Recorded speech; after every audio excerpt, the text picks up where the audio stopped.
I was admitted to the hospital in Rockford, and that's where I think it kind of hit me that it was a bit more serious than I thought.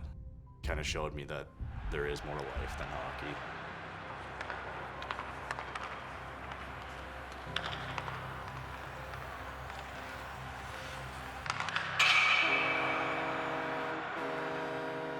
My name is Jacob LeGuerrier. I play for the Indy Fuel in the East Coast Hockey League. What made me fall in love with hockey is a good question. I think it goes pretty far back to when I was younger. It was just always what I wanted to do, and I think it's as simple as that. Well, this is just my draft photo when I got drafted to the Montreal Canadiens, my favorite team growing up. Already a cool thing getting drafted, and then by that team, it's like double down. So, yeah, it's pretty special, yeah. Jacob was probably 3 years old when he first was registered in hockey, but we actually started him skating when he was 2. I think he realized that he had, potential to play at a fairly high level at a young age. Yeah, when I started realizing something was off with my body was around March of 2022. Call me, not feeling well. If you're really not feeling well, call a cardiologist, which he did. And then they said, go to Emerge. I was playing for the Rockford Ice Hogs, also with the Indy Fuel that year. So once I found out he was in Emerge and they kept him, that's how I knew, okay, something's going on. Something more serious is going on, and that's when I said, okay, I gotta get down there and see what's happening.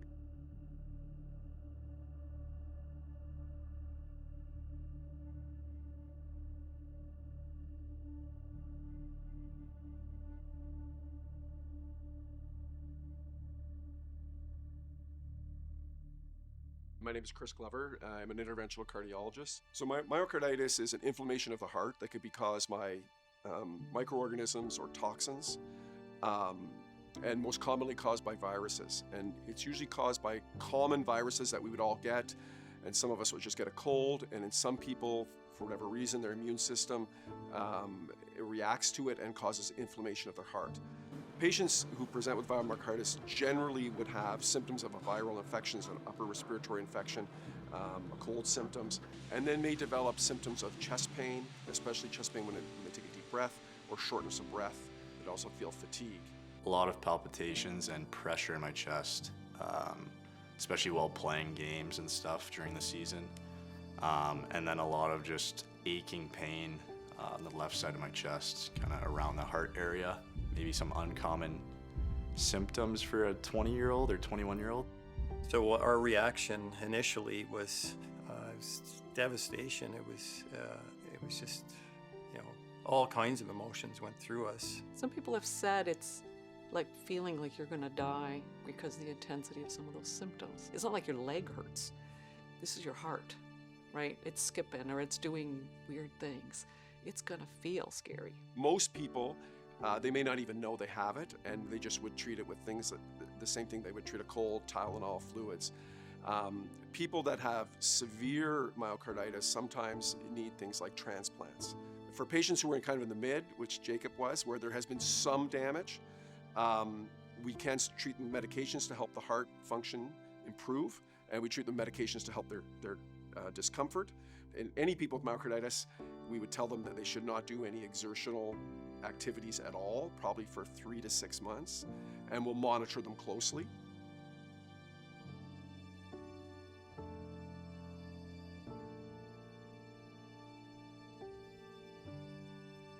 If ever I was feeling not good, I was told to go to the hospital. So it was basically a cycle of going to the hospital many times a month, I would say.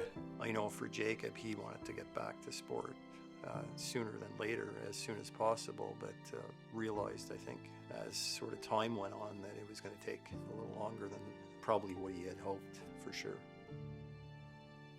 The mental health was obviously up and down. Exercise really helps for that, so when you can't do it, it's tough.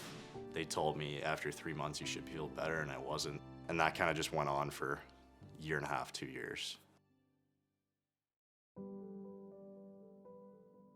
Yeah, Heartline Apparel is a clothing brand I started while I had all this time on my hands doing nothing. I ended up selling hoodies, t-shirts, and I sold them all out in a matter of like a couple weeks. So it was pretty cool to see all the support from like family, friends, and the community as well. And then I ended up making the donation to the Heart Institute in Ottawa. Yeah, I started feeling the recovery probably, I would say, a year and a half in. We had a few trials of starting to exercise again, and it didn't go great, but I think at that point was finally, I was able to string together a few days of workouts or going on the ice without feeling any grave symptoms.